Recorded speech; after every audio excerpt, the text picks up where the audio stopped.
My name is Orsola de Castro, and I am the co-founder and global creative director of an organization called Fashion Revolution. We are a rather large movement for activism in the fashion industry. We have a presence in over 90 countries. And actually, the first thing I'm going to ask you is to deeply connect with our own local team in the Ukraine. They're super strong, and I really recommend you find them and you follow them. A little bit about Fashion Revolution. We were born as a result of the Rana Plaza disaster. A little bit about me. I was originally a fashion designer. I had an upcycling brand between 1997 and 2014. And I was also the co-founder and co-curator of Estetica, which was the British Fashion Council sustainable area at London Fashion Week in between 2006 and 2014. Anyway, I am here because I received some really interesting questions, and I'm just going to go ahead and read them and answer them. It's been almost 7 years since the Rana Plaza collapse and since you and Carrie Summers founded Fashion Revolution. Tell us about your background and how it linked to the aims of Fashion Revolution. So, my background is creative, and I didn't start on this journey to save the planet. I started on this journey because I wanted to make wonderful clothes that were made with beautiful materials and of the utmost quality. And it was really difficult because the industry was shifting, moving away. And it was just, an easy way for me was beautiful scraps, secondhand clothing, vintage, and recuperate that, which cost very little, in order to be able to afford the best quality seamstresses and beautiful work. The little brand, I was successful. And obviously, the more I realized quite how much waste there was, the more I went from being a designer to being an agitator to being an activist and really wanting to change the status quo. For someone who loves clothes as much as I do, I couldn't work in a fashion industry that doesn't respect my feelings and my principles. And this is how it started. And no, I have not seen anywhere near enough change since Rana Plaza. And I think I'm actually going to link this with question 3. Question 3 says, how a global pandemic affects our relationship with clothes, and how can we make this the opportunity to change the system? And I think the pandemic has made it amply clear that the mainstream industry, and by mainstream I mean mass-produced luxury as well as fast fashion, because that's the fashion industry, both are culpable. They have shown us really how incapable they are of, I guess, telling the truth, making true to their promises, ameliorating, becoming better. We have seen relentlessly fashion brand owners making more and more money because of the pandemic. And garment workers owed billions and billions of dollars in unpaid wages. We are seeing warehouse upon warehouse full of clothes that have been made but will never be sold. And we see factory upon factory full of clothes that have been half made and they're only going to go and get dumped. So if we really want to make a change to the system, we need to address it as a whole. And the problem with the fashion industry is this little word, the mainstream. Something like 40 brands control 97% of the market. Now tell me that that's choice. That's not choice, that's an imposition. Endless millions of runs of same tops, maybe one in green, one in blue. That's not choice. That's an imposition. Because the only thing that is changing since Rana Plaza is you guys. It's younger designers. It's emerging designers from all over the world, tiny, who are saying, no, I'm going to do it differently from the very start. Some are creating beautiful collections. Some are creating beautiful systems. That's what's changed. And that's what we need to give huge visibility to. I would like you to go and check one of our initiatives, which is called Fashion Open Studio. On Instagram, you'll find it at Fashion Open Studio. Have a look at these brands, have a look at these designers, have a look at their propositions, their imagination, their creativity, their commitment, and then tell me that you don't want to see tens of thousands of these guys replicated all over the high street. This is what we want to see. When we will start to see this, we will understand that the mainstream will be finally abandoning this all-conquering and all-invasive position, which is what we call fashion now. We call it fashion. Can we turn it around?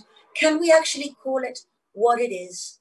If you go on your main high streets and you analyze the make, the brands, and the product, what do you see? 99% unsustainable fashion. Let's call it what it is. This is what we're being sold. Did I do the pandemic one? Yes. What can we as customers do to gain attention from brands and facilitate social changes? Okay, a lot, so much. Rejoice that there is so much that you can do. The first thing you need to remember is that when we think of the fashion supply chain, we tend to think of somewhere very, very far away, a producing country, somewhere that you probably will never go to even.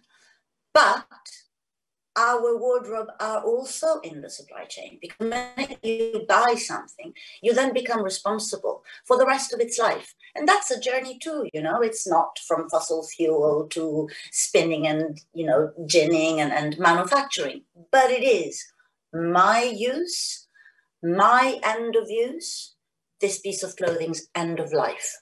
All of that trajectory merits thinking and merits being done better. When you donate to charity, for instance, how do you donate? When I donate to charity, I look at the word donate. Donate means to give. If I'm donating to charity, I want to donate something which the charity can make a lot of money on, because that's donating to charity. I can't give them my money, but in lieu of my money, I give them my beautiful clothes. So I don't dump to charity. So again, think about that. All of the things that you can do with your wardrobe, swapping and sharing, these are natural ways to slow down consumptions. And brands are quite scared of them, to the point that they're kind of bringing them in store. Keep doing them outside of the store. Keep doing them in your community, with your friends, in your church or the gym or the school or the supermarket, wherever you can. And keep being a pain in the neck, because brands are so used to selling us a look, but does that look match your principles? So if it doesn't, tell them so. My point at the moment, what I am always asking to brand, and maybe a really good way is for you as consumers, as citizens actually, is to find something. What's the one thing that I can really do and carry forward, and where will I be heard? Right now, for me personally, but then I am an activist, I am really being absolutely boring, because every time I do an interview, I say that the cheaper the clothing, the more it's the responsibility to mend them. You know, people think of fast fashion as being so badly made that it doesn't warrant being mended. That is a lie. Fast fashion is simply made, meaning that even somebody with very little talent can attempt at picking up a dropped hem or mending something that breaks. Fast fashion is not bad quality when it comes to the fibers and the fabrics, because we're using synthetic fibers. These were actually designed to last for centuries. So they're not bad quality. They're not as luxurious as your most beautiful wool or silk, but they're designed to last. So you better make sure that the longer lasting period is in a wardrobe, not in a landfill. So what do I want? I want Zara, Mango, H&M, Benetton, wherever, you name it, whatever fast fashion store that sells cheap clothing, I want them to provide very cheap and very affordable mending facilities for their customers. Scrap the give back, give me the mending instead. Brands that are online, Have you noticed how easy it is to return something? And do you know that the majority of your returns are simply going to go into landfill? Okie dokie. Well, those brands' responsibilities then is to make repairing of those clothes as easy as returning. The reason why I say this is because brands of cheap clothing have made a decision to pay their workers insufficiently and not to pay the cost to the earth. Whose responsibility is it to ensure that those clothes last a long time? The luxury has a little bit more mending facilities, but then again, we can demand better from our brands. And this is what I suggest. In your new book, Loved Clothes Last, in my new book, Loved Clothes Last, you describe ways to prolong the life of our clothes.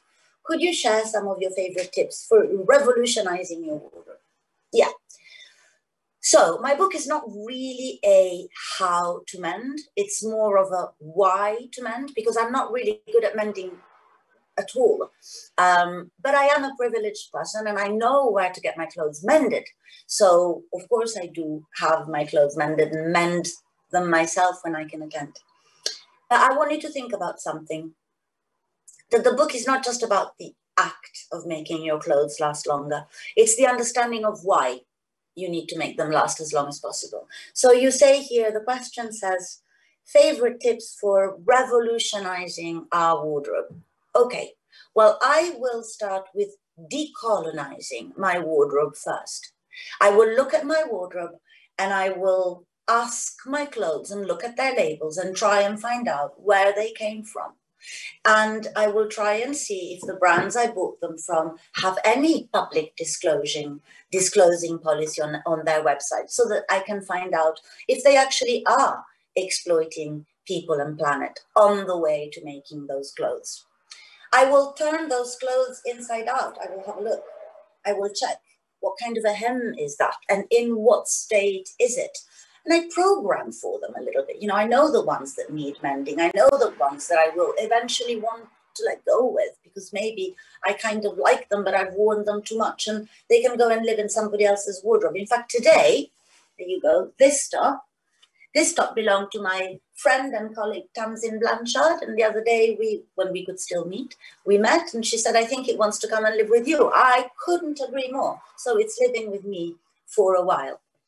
But basically, if we look at our wardrobe as a creative space and we use our creativity of service to this big movement, we will find what's right for us. And not all of us are fashionistas. I mean, you know, I can really talk about clothing all day long. But for some people, clothing is just getting dressed. But it doesn't matter where you work, what walk of life you come from. It doesn't matter. Everyone can activate if you find something that resonates for you.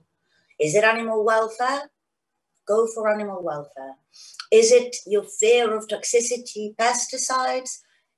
Become informed, because that's the absolute clue. We talk about slow fashion.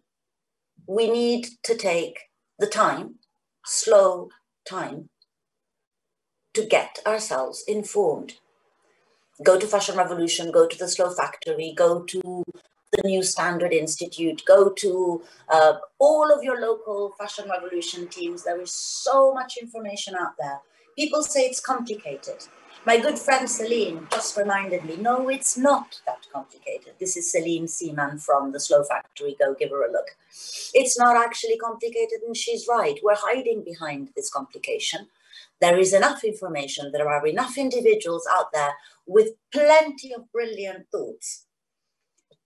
They will all give you the different tips you need to really become a part of this revolution. It's not just me, although of course my book puts you in touch with several of them. Do you have any predictions about radical change in clothing creation? Okay, it goes on. This is quite a big question, but it talks about technology, which is really not my forte. So I'm going to say two things. For me, technology needs to reconnect with our basic instincts. I am completely uninterested in the type of technology of Mr. Jeff Bezos spending squillions of money to jump up and go and discover Mars and then probably fight with Elon Musk as to whom has a bigger share of that planet. No, I'm talking about a technology that somehow answers questions that we've been asking for a long time. Like if you look at transparency, understanding what a piece of clothing is made of was quite natural. When I was young and we had to buy a pair of jeans, you would never buy a pair of jeans that wasn't made in the USA. And, you know, Italian wool was more precious, but tailoring was strictly English.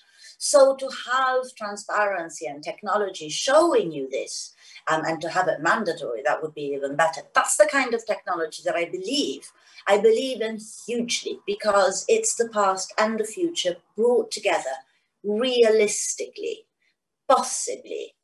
And the other technology that I'm really excited about is when technology makes us play with fashion without necessarily having to consume fashion. So what else is fast fashion but that brilliant dressing up box that many of us had when we were little, and it contained kind of drags and dribs and pieces unworn, and yet all of our creativity, we could make ourselves look like anything we wanted in the world. That's very much what fast fashion kind of did, dangerously so. So I am really looking forward for the kind of technology where you can just wear a virtual piece of clothing. I mean, I would be wearing ears and hats and flowers and, you know, earrings, because I don't really, I can't wait to play. Fashion is about playing, but playing isn't about harming. So I look forward to the technology that lets us play, understand, and learn. And I think there's going to be an exponential increase in that.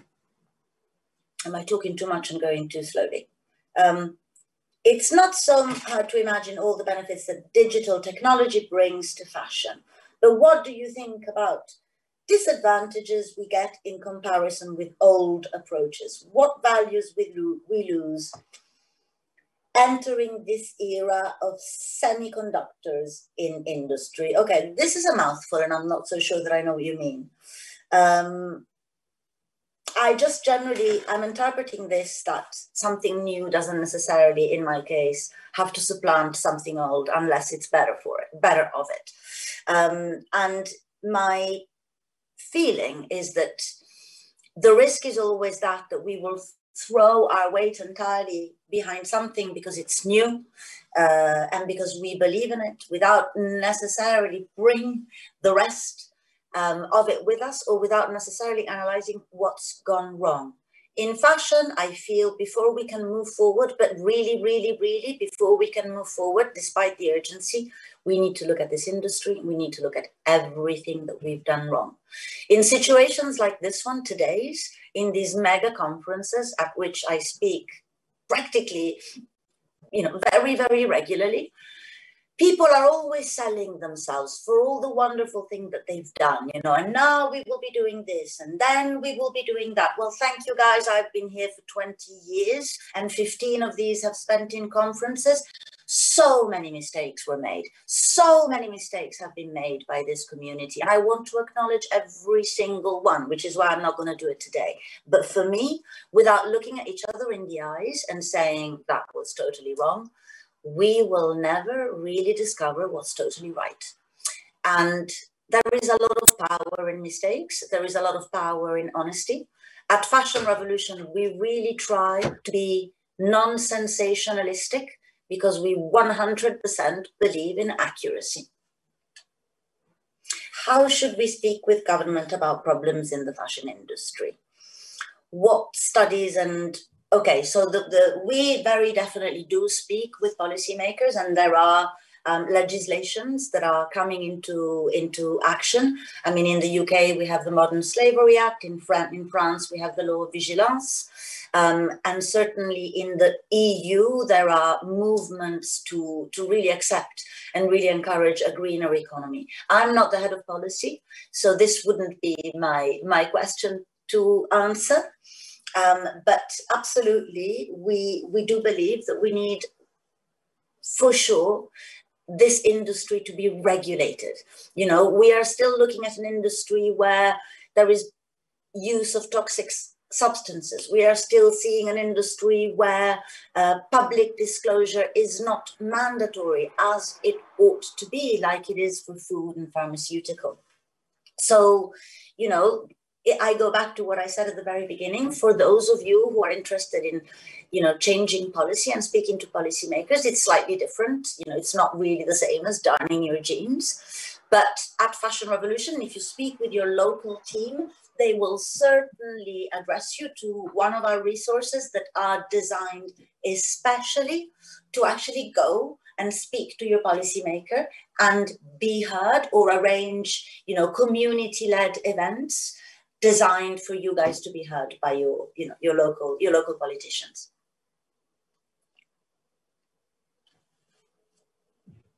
I think I've done all of the 8 questions. So I'm going to talk, I feel I probably have 2 more minutes. So I'm going to ask you all to please join your team. The Ukrainian team is really particularly brilliant, as I said before. Follow us during Fashion Revolution Week, which begins on the 19th of April, and it's always around the anniversary of the Rana Plaza, which is on the 24th of April. And be that voice, and most of all, pass it on. Pass it on to your community. Pass it on whenever you can. Be that kind of citizens that is a little bit annoying and that tell everybody to become involved. My favorite resource from Fashion Revolution is our manifesto. You will find it on our website, which is www.fashionrevolution.org. I think you might need to do /manifesto or something like that. It's set in the present. It gives a vision of what the fashion industry ought to look like right now. We very much believe in the rights of nature and in the rights of people, and that the two are interdependent one from the other. But if you really want to see what our vision is like, and if you want to embrace this vision, then our manifesto would be, for me, the better place to start. I can't thank you enough for sitting here and listening me. It feels a little bit like I'm just me talking to myself on Zoom, which is really, really odd. But I've enjoyed being here, and I wish you a really lovely Sunday.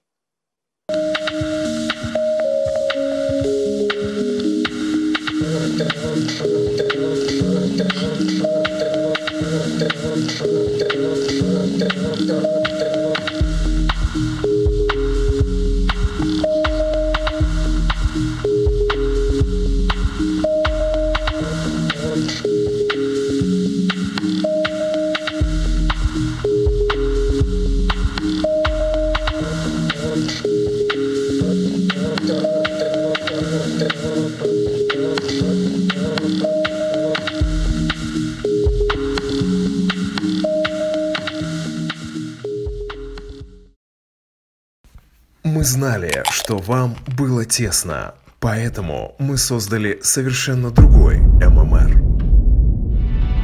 Больше контента, больше тем, больше экспертов, больше амбиций, больше влияния.